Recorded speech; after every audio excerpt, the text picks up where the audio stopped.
Hey everyone, Anders Sundquist here, host of the podcast Lean In. And today I have with me Eryn Jenkins, head of talent at Shield AI. And I'm really excited about this topic, Eryn. We're going to be having a recruiting reality check. And in our chats leading up to this, we really had this moment of clarity that things change so quickly from the Zerpa era and then COVID and then, this kind of tech downturn that happened. It's like, where do we stand today as a recruiting team, as a recruiting leader, as a talent acquisition function with this new AI landscape? What is the reality in recruiting today? And some of those pieces, maybe there needs to be a reality check on the status quo's changes. And I'm excited to unpack that with you today. So without further ado, tell the audience how you got into this journey into talent acquisition. Was it your major in university? Yeah, thank you so much for having me. It's my pleasure to be here. Yeah, so I've been in talent acquisition for a little over 20 years. It was not what I went to school for. I went to school for a very generic degree called mass communications. Oh, What great. does that really mean? So some of the classes I took were like some courses for film. I took film courses. I took public relations, marketing, of course. And when I came out of it, I worked in public relations for a year for an agency. It wasn't quite the niche that I was really looking for. Then I dabbled a little bit in in-house marketing. Again, wasn't exactly the niche. They both were scratching some of the itches I had in terms of kind of creative writing and communicating stories to people and connecting people with a company and the brand. But yeah, I fell into recruiting. I don't think anybody goes to school for recruiting. Not yet. Right, right. Maybe one day they should do like a degree program on it. I'm sure that would be beneficial. But yeah, I was working in the marketing department at a company almost 20 years ago, and they said, "Hey, we're growing our recruiting team. Would you be interested?" And I said, "What is that?" And I said, "Oh, it's in human resources." And I'd only met a few HR ladies in my first couple years out of school, and they just kind of did the payroll and Yeah. compliance stuff, very boring sounding stuff. And I was like, I'm not sure if I really want to do that. And they said, no, no, no, I think you're going to be great at this. You're an excellent speaker and, you communicate your marketing ideas really well in our meetings. Obviously, it translates to writing, but you don't seem to really be loving it. We think you'd love recruiting. And I said, okay, I'll give it a try. And sure enough, it was the niche fit that I was really looking for. So Wow. still communicating a company's story, getting our message across, and getting to talk to people because my dad said I came out of the womb talking. I love talking. Well, that's what my mom tells me. So There you we have go. something more in common there. And talking about something important in recruiting is what really gets me out of bed in the morning, right? It's that mission piece. And that's what we were really riffing on, coming into this podcast episode today. And so for our listeners, maybe set the stage with a little more context on who is Shield AI and tell us a bit about that mission and how you've built your current recruiting team to deliver on that mission. Yeah, absolutely. So, Shield, we just reached our 10-year anniversary this summer. So, we are really excited and proud of that. The company started with just three guys with a vision back in 2015.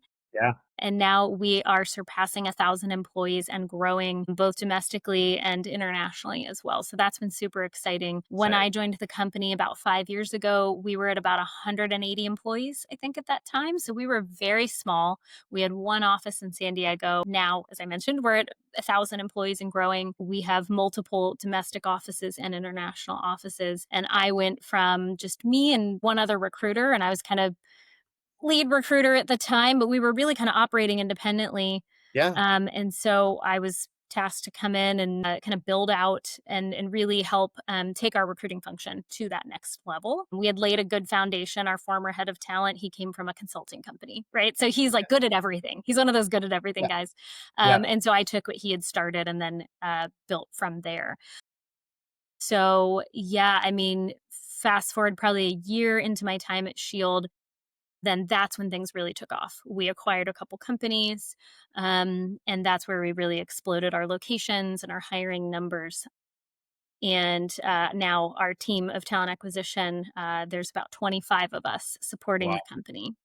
Wow. So yeah, so really excited to have seen that growth. And so yeah, I mean, we've always said mission first Yes. as a mission focused company. I would say like mission's kind of that like buzzword, right? Like it's kind of become like the hot buzzword in the last few years. Yeah.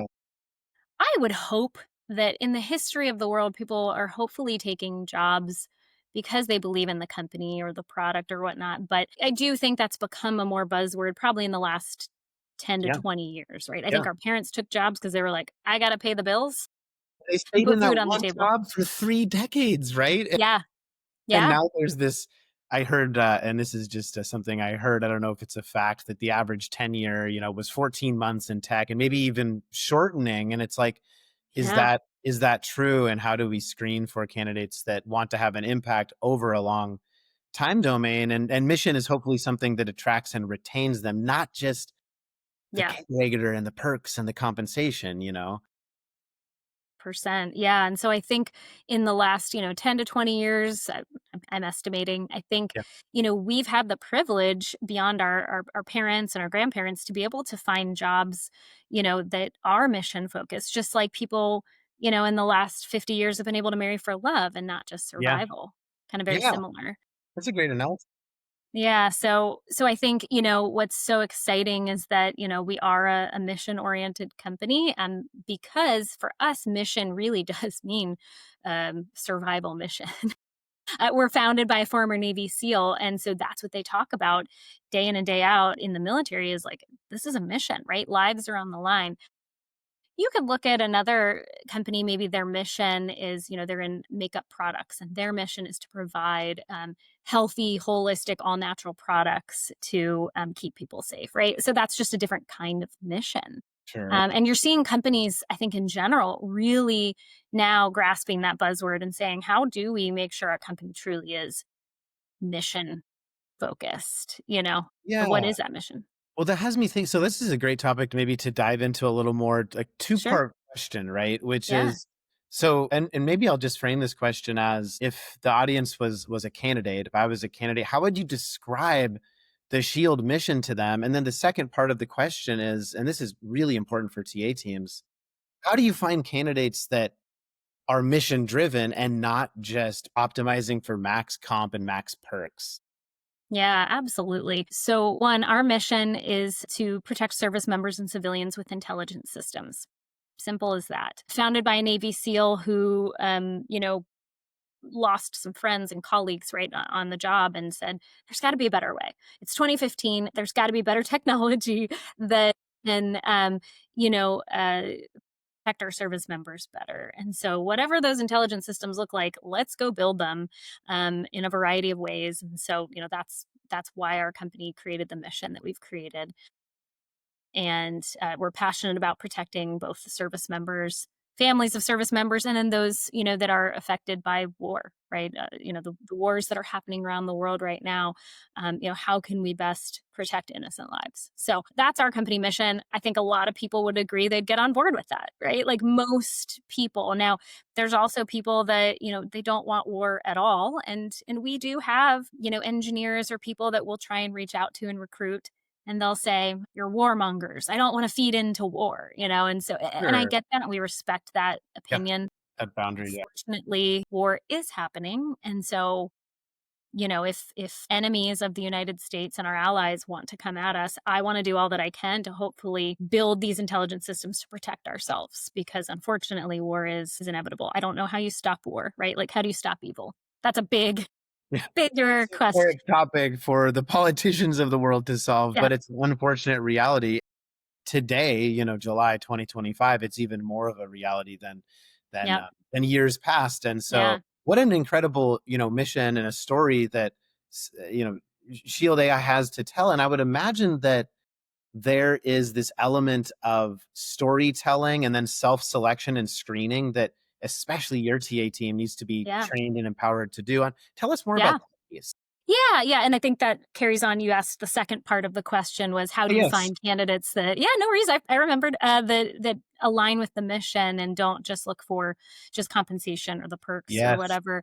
And so so I lead all of the hiring for at least our talent team. Obviously, then I train our talent team to look for people. So if you're talking about more than just hiring TA people, but just how do you hire people to your company that are aligned with the mission Yes. and not just the compensation? Yes.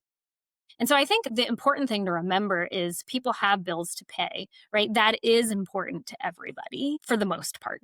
There's some people that are going to say, I just want a mission. I don't care about the compensation. And also, you don't take advantage of that. You also make sure that you stay fair and equitable and compensate Yes. people for the work that you're asking them to do. But yeah, how do you look for people that are mission oriented? I'm a big proponent of like past performance can predict future behavior. So when you ask people if they're aligned with the mission, I mean, you kind of have to take some people at their word for it, right? So tell me how the mission aligns with you. Yeah.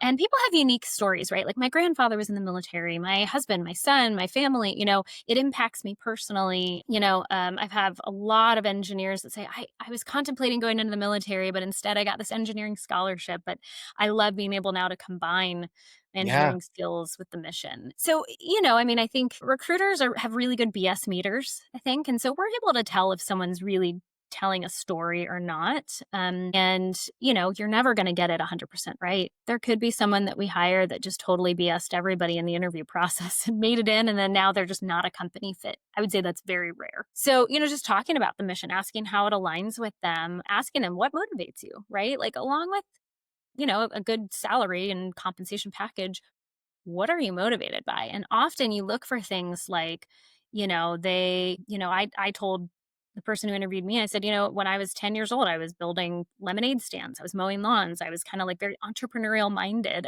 I loved making money and producing and taking that money and then building cool things with it. And then in, middle school and high school, I was captain of my sports teams and clubs. And then, Yeah. in college, I really focused on college. So I wasn't involved in too many clubs there, to be honest. But like you look for that, even people who are far into their career, like, how did you get to where you're at? And, I think those past behaviors can kind of indicate that they're going to be Yes. aligned with pursuing excellence, that aligns with our mission.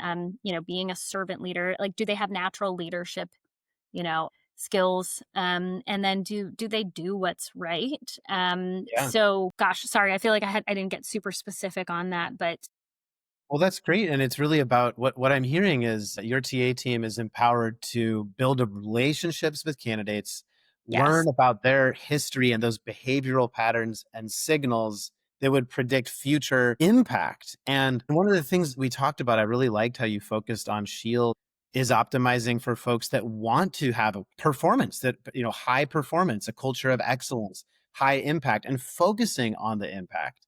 And I think now more than ever, there's other buzzwords out there. People are measuring quality of hire and time to impact and all of these things. But I do think that as recruiting teams, it's important to be empowered to screen for mission, impact, and get to know people, because that's what our superpower is often as recruiters, and not, and I'm saying that with the second part being not just sell the perks of whatever it is, kegerator in the kitchen, unlimited PTO, this salary range, because if you lead with those things, I feel like it gets a false flag of a candidate's interest versus the work that they'll be doing.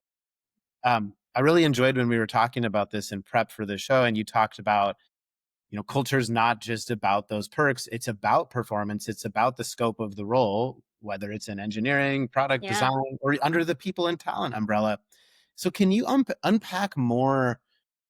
Tell us more about that. Tell us more about performance and impact at Shield. How do you talk about it? How do you measure it? All of those things. Yeah, yeah. Well, and it's funny you talk about culture, and again, I mentioned the other buzzword of mission. Culture is another buzzword that, like, Is it again, I not? don't think I our know. parents interviewed and they were like, "Tell us about your culture." They were just like, "Do I get the job so I can Wait, put food on the table?" where do I start? Yeah, yeah. So I feel like culture's been that buzzword in the last 10 to maybe 20 years. Culture, it's always hard for companies to truly define it. And so I say, culture is dictated and shaped by values. What does a company value? And that will tell you what the culture is going to be like. Yeah. So you ask, you can look on a website, and companies right now are putting like all their values on there. And that's going to tell you, like, that's what shapes the culture. So again, for us, like, we value pursuing excellence. We value doing what honor dictates, right? So like someone could say, oh, it's a culture of like knowing that people are going to do what's right even when it's hard. Yeah. They're pursuing excellence. They're going to expect a fair amount from me. Oh, being a servant leader, meaning like I need to do what's best for the team. Yeah. meaning this is not just a put me first type of environment. So I look at like when companies have all their values and guiding principles, that shapes culture. And I think what companies sometimes can get wrong is they have this little like culture blurb on the side of the website. Yeah. And it's different for every company. There's no standard culture phrase. And so I always tell people take that with a grain of salt because they're going to say their culture is one thing and it Yeah. means something different for every company out there. There is Yeah. no standard for a Yeah. culture blurb. Yeah. So, Yeah. um, but for us, yeah, I mean, our culture is shaped by our leadership principles and our values. And that ensures that when someone comes in, they can trust that Yes. people will act with kindness, Yes. expect them to be a servant leader and put the team first and pursue excellence, and then we can tell them a little bit more. What does that look like? Well, for us as a scaling company, it means it's not just a 40-hour work week. It's going Yeah. to be between 40 to 50 hours. That's just what it is. We're building something here and we can't anticipate Mhm. what projects might suddenly pop up, and this is a culture of you're willing to say, great. Give it to Yep. me. I'll take it on and do it, right? Not, oh, well, I only work 40 hours a week. Sorry, or that's not in my job description. So anyway, that's really like our expectations for our culture here. And I'm sorry, I forgot the other ask of the question. Well, new question that's I think supersedes Oh, that. okay. It might be more Sorry. important. I want to actually like rephrase what you said. And if you're tuning in today, I think this is really important. What I heard you just describe was an honest appraisal of work at Shield AI. And the pitch or the sell is honest in that it might not be easy at times. We're doing something hard. Here's the mission, here's your role and how it ties in. And that's a solid foundation to Yeah. tell a true story, close someone and retain someone. What I feel like is a quicksand story is right now we have a K grader in the kitchen, unlimited PTO or this compensation. But when there's a downturn or when there's tough times and those perks go away, Yep. then what are you left with? And so for Totally. me, it's increasingly important to have honesty in the recruiting process and tell a story as it relates to the job and the company, mission, culture. And Yeah. then we have a candidate that's bought in for the right reasons. And if you're tuning in and you're an individual contributor and trying to be a better storyteller, sourcer, or closing recruiter, like take that to heart. And if you're a Yeah. TA leader who's trying to build a team that's culture led, think of how you can implement that into your organization and what changes can you make today. And I think they might start with that script, that storytelling, that closing, being authentically honest about the hard things, telling and estimated hours might be higher than standard 40. And then candidates can self select. And I feel like Mhm. that would probably lead to stronger culture and better retention. And I'm curious on the topic of honest appraisals, like what do you hear? I don't know if you do like post hire surveys or NPS, but just high level, like what do candidates say when they join? Do they give Yeah. feedback in that process? They do. And like I think, since I've taken over, we've had a shift in the feedback from employees who are still with us or when they leave, right? And not everyone's going to have a perfect experience, right? Everyone's human. I can't control exactly everything that happens once people come on staff, right? Like my Yeah. team is focused on just recruiting and getting them on board. So, but yeah, I mean the feedback is, hey, yeah, like you guys were fully transparent in what this place is. Not be transparent. It's only going to hurt you because then it's going to cost you more in turnover costs. Yes. And I think just in the last, let's say, 5 years, right, with AI and just the world is so connected. Why not treat people like the smart people that they are and just be real and authentic about who you are? And it only serves you in the long run. Yeah. Yeah. So yeah, I agree. And I think this segues really well into kind of the next topic about the way recruiting's changed and the way storytelling's changed. And it's kind of a perk. It's also kind of a hiring philosophy. And this resonated with both of us around like remote work versus reality and sort of the, let's call it expectations of candidates and how the market has changed so quickly. And now there's Mm, a lot of different opinions around remote work and on-site work and culture and all of these things. And I think now's a great time just to have an honest conversation about your opinions. I'll share mine, but tell the audience today about your personal remote work philosophy and how you gosh. arrived at that decision. Yeah, totally. I mean, gosh, I love remote work. I love that we are now in an age that like our parents didn't have, right? To be able to have more flexibility in our world and get to explore more and all the things that remote work really can afford people. But if it's mismanaged, then it's only detrimental. And so I think, my personal philosophy, and I don't, obviously at my company, right, our leadership, they own the company, they founded it, they run it. So like if they want Yeah. everyone in the office, then they want everyone in the office, right? And my personal thought would be, I think for people coming fresh out of school and especially post COVID, when everything was remote, kind of messy, they did school remotely. Now they're trying to do like work remotely. And I get it that they're saying like Gen Z just wants to kind of shape their own work culture. And I'm like, sure. Unfortunately, though, you're stepping into a world that still is primarily run by like some boomers who are kind of moving out, Gen Xers and Gen Millennials. Yes. And so you still got to play that game. They're the ones in charge right now, still, for the most part. They're the ones that founded the Facebooks, the Amazons, the Apples, the TikToks, all that stuff. Yes. They built those platforms. So you got to come in with a little respect. And so my thought is respect and be open to learn, right? So my philosophy is like, I think your first 5 years, you should really, even the first like 1 to 2 years, you should really be like in an office trying to learn as much as you can from other wiser, older mentors, people with experience, Yes. understand what works in a company, what doesn't. And then as you get maybe to like 3 to 5 years, maybe you could have a little more hybrid capacity. And you have to prove that you are a performer and that you're capable of that. I think what I've been seeing is with a lot of recent grads is like they want everything without ever having to demonstrate anything. It's like, I want this much pay and I want remote work. And I'm like, who are you? I don't even know who you are. I have no clue if you have any quality. Now, some people would argue, well, trust me until I prove to you that you can't trust me, right? Like, let me work remote, pay me that salary, and I'll show you why I deserve it. Yeah. Unfortunately, we're just in this economy now where like Yes. Microsoft just laid off 9,100 people and stuff. So like companies are saying, look, it's shifting back to the companies having kind of more of the control here. And so if we say, no, we want you to come in the office, we're going to Yes. pay you a fair amount, and like here's what we'll offer you. Yes. I think people wouldn't be wise to not take that. But yeah, my philosophy is I think it's really important to get in the office, learn from mentors, and then you prove that you're able to work remotely.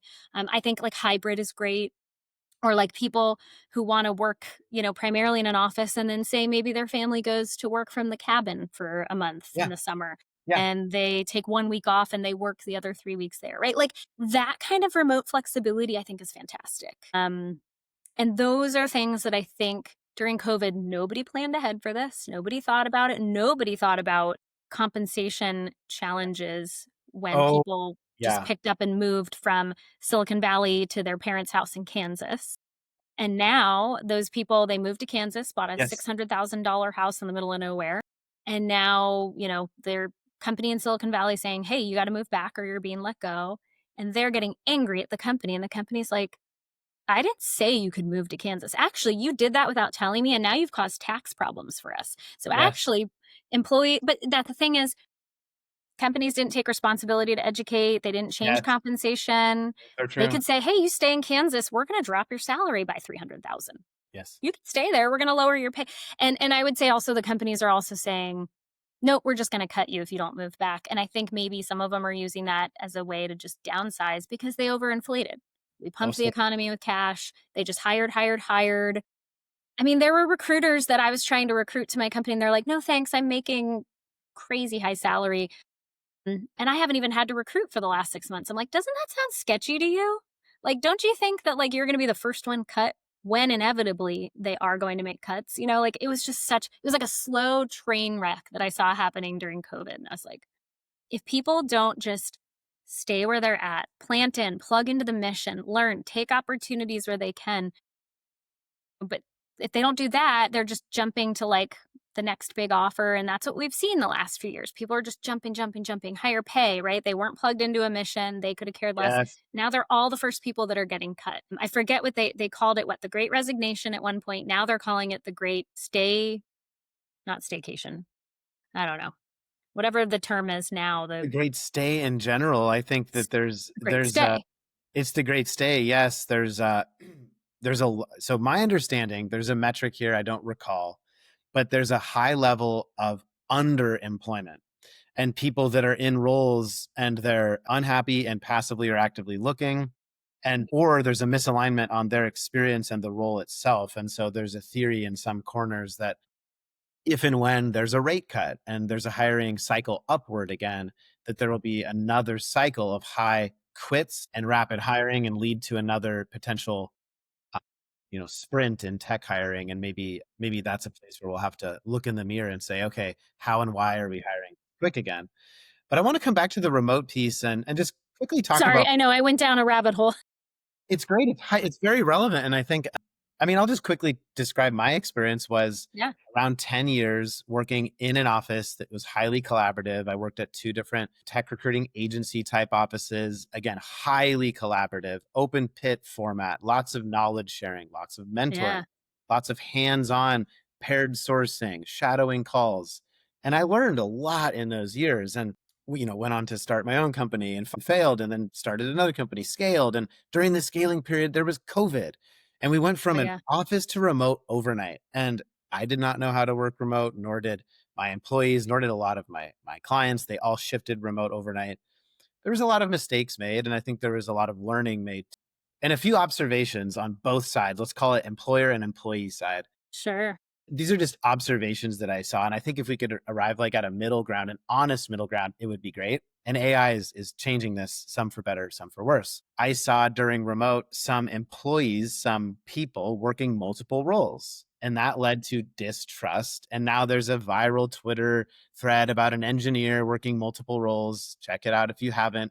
It's kind of a joke in the tech recruiting circles right now around YC startups that an engineer had, I think, 4 concurrent roles at. And it begs the question, how did that happen? And then during remote, there was often underperforming and people that were unable to manage their own schedule. So numbers slipped, distraction peaked. And then there became some questions around, okay, well, how do we manage remote employees? And I don't Yeah. know if there's any silver bullet for that, but things that I've learned to lean into are things like Slack for instant communication, being able to exchange information via repositories. So there's sometimes less friction on information exchange, and standing meetings and making sure there's consistent touch points and these kinds of things. And then on the employer side of things, when we look at where it was when the quick pivot remote happened and where we are now, these are just my observations, by the way.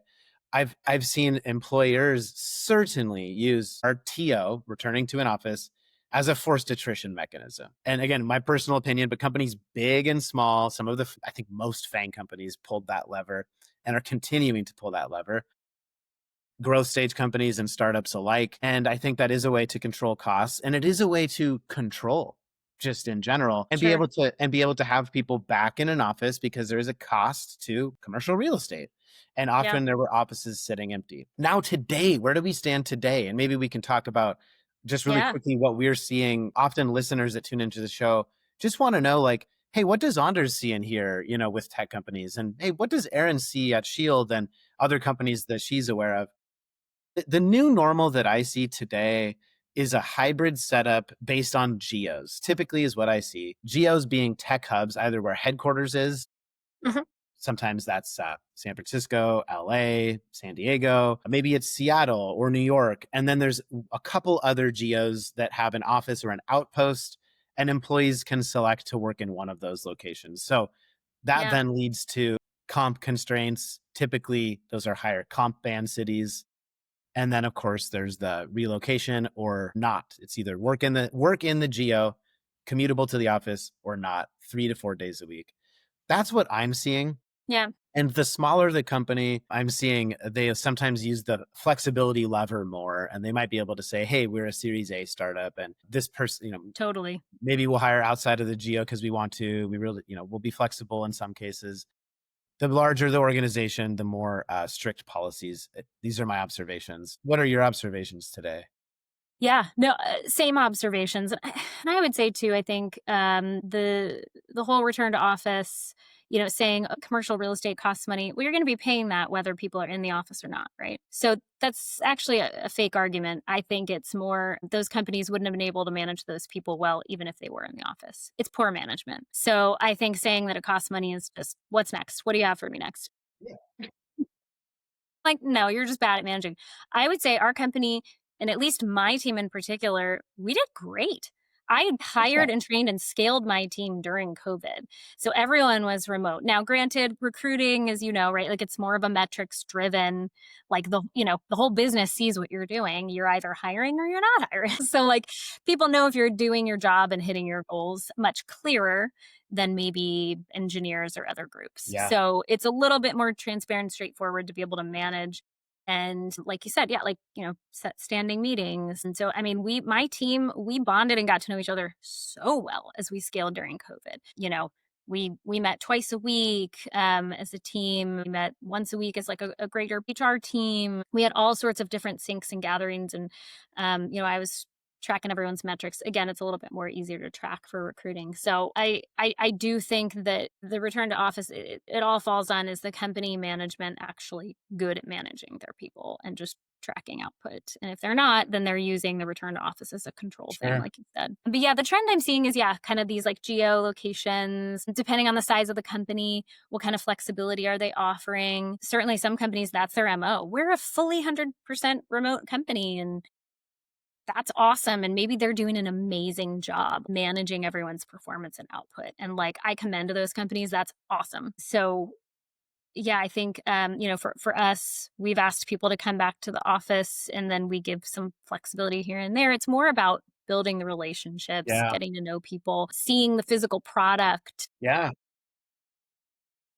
That's why we need people in our offices, because we're scaling so fast. There's so many moving pieces. And I still think, like, could we do it remotely and probably do a great job? Absolutely. I think we're actually really good at that as a company. Is there an even better advantage being in person? Even more so. And so, yeah, that's a trend I'm seeing though, typically for most companies, is the, yeah, kind of Well, I think centralized location. I strongly agree. And this begs the question. There's something that remote teams are struggling with and encountering today that is fraud. And there's fraud across the board from bad actors, foreign and domestic, and sometimes AI empowered. And what I'm talking about is fully remote companies are typically targeted by the bad actors. And there's several categories of bad actor. And today I just want to talk about some of the things Yeah. I've seen to protect the listeners. I want to hear what you've seen, Aaron, and how you have.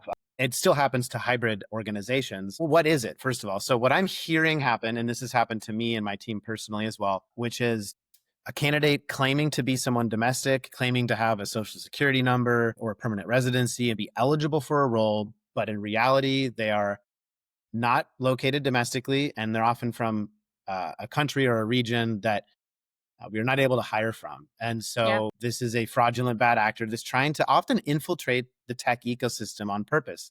There's been some articles about this recently. Wall Street Journal did an article. So check this out. Give it a search to understand and empower and educate yourself. But that's one form of bad actor, is the let's call it the offshore assault, from someone's the address who's not domestic. Now there's other forms, right, of fraud.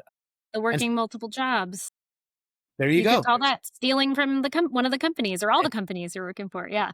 And it is, and we talked about that. And working, two or more concurrent jobs is fraud, and you are not working the full time role that you signed and agreed to with that organization. And whatever the employment agreement is would have stipulations around that. But that would be in a category of dishonesty. And there's even more, I would say covert, or, people using, say, AI to answer perfectly skills Mm, that they don't have. So that's another example of fraud that I hear, mostly targeting remote companies that are doing final loops and yeah. interview processes remote. And this might be an engineer who's using a stack, and there's a variety of stacks out there, or there's whole Reddit communities to teach you how to fraudulently interview, recording the question, transcribing the answer, and being able to either code or verbalize a perfect answer. And you can tell they're reading, you can tell that it's typically you can tell. But these are all, this is the new reality we're in. Yeah. And Yeah. so what are you seeing in terms of this hiring world that we're in now? And then how do you protect your team at Shield? Yeah, thank you. Yeah, thank you for directing me back because you did say that earlier, people working multiple jobs, and I forgot about that. Yeah, isn't it a bummer that, the bad actors ruin it for the rest of the people? They You do. know, had we had just a great experience working remote during COVID, most companies probably would have said, "Yeah, let's keep doing this. This is great." Yeah. But, those bad actors saw, oh, the FANG companies, they're either just hiring just to hire people Yeah. and they don't have to do anything for 6 months. Okay, great. Then I'm going to go find a second and third job, right? Let me find those types of companies that are like not managing well. They're just inflating because they've got all this cash and I'm just going to get those jobs. And I know it. They knew that those jobs weren't going to last that long, but hey, for the next year, I'm going to make 3 salaries Yeah. and maybe not get caught, or maybe they did. I don't know. So you got people like that ruining it for everyone Right. else, and then you've got the other kind of bad actors, like you said. We get that, of course, in the type of work that we're doing, right? We have a lot of like export restrictions and such with the work and products that we're working on, and so or people that would want to sabotage what we're doing as a company. There's countries and people out there that would want to I do that. wonder if there are. Yeah. And, we've given thought to that a few years ago. Let's say 5 years ago, we had given thought to it, but it didn't become real until I'd say just in the last couple of years. And so, yes, we take measures against people who want to try and work multiple jobs. We have steps in our interview process against that. We have to do in person verification They of do. citizenship and such.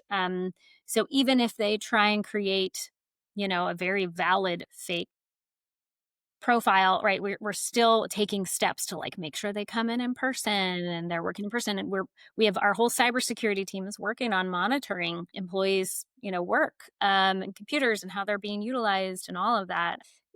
So then the AI portion, yeah, with engineers, yeah, I mean, thank God, the AI engineers are also using it for good, and so they're building tools and resources, and we've figured out a way in our interview process to know if someone is using an AI tool Very cool.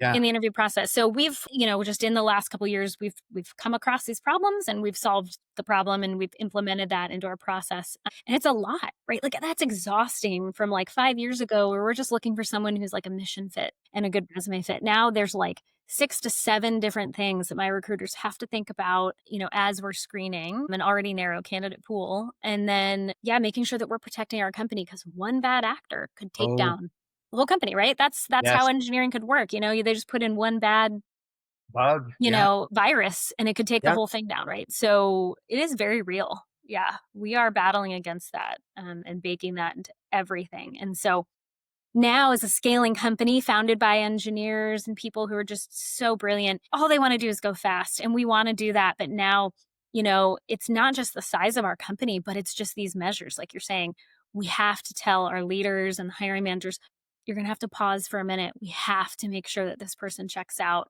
If we let one bad person through the door, it could take us down. And I know you guys want to move fast, but you got to trust us. We're doing this for our own good. It So, reminds me of the phrase slow is smooth, smooth is fast. And yeah, I think we I use think that expression. Yeah. really? Yeah, I Uh-huh. mean, it just reminds me of how, of course, we want to go fast. We can go fast, but slow is smooth and smooth is fast. And one bad actor would turn fast into catastrophic. And so Yeah. it really is a whole new world that we're in. And if you're tuning in today and want to learn more about the protections, maybe reach out to Eryn directly, or if you're looking for a role, apply to Shield and Yeah. experience the interview process. But what I'm hearing is a pretty modernized recruiting process to protect the organization. And I think it's very important these days. Again, the articles Wall Street Journal and others have written are actually happening. Hundreds of offshore fraudulent actors have infiltrated US tech companies.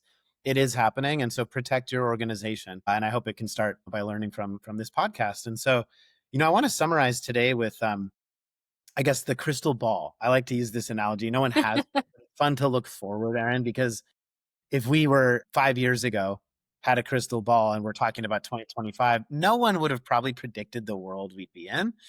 Oh my gosh. No. So let's take a shot in the dark at 5 years from now, based on what what do you think tech and TA will look like? And what's one piece of advice you could give to the listeners to adopt to that new world?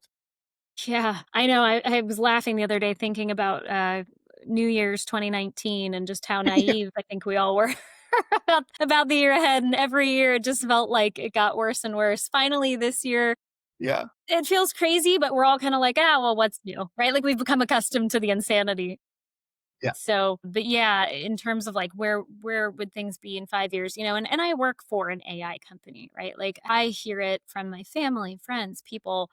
"Oh, are you part of the problem or the solution?" And I think responsible use of AI is so important. But even talking with AI engineers in our company, I mean, they're like, yeah, it's going to just force us to evolve. It's not going to replace all the jobs out there. And I think for at least in talent acquisition and HR, it's still a very human element. If a company truly just wants to be run by robots, then that's their choice. But I think there's still an element of humanity in Hmm.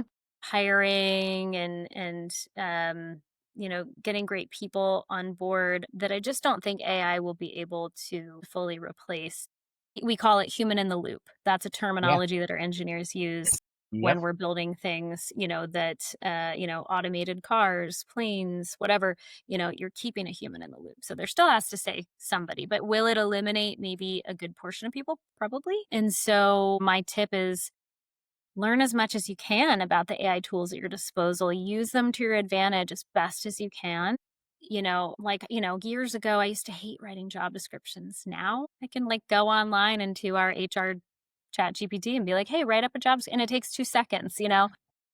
So there's so many advantages to utilizing it. And I don't have a crystal ball. I really don't know. Yeah, like 5 years from now, I don't know. So much has changed just in the last 5 years. It's really hard to say, Anders. I don't know. Think you said it really well, and I'm going to Yeah. extend on the phrase, and it's one that I agree with, which is humans in the loop. So, my opinion, I think, is similar to yours, and I'll extend on it in that AI is here to stay. We haven't quite understood the economic impact.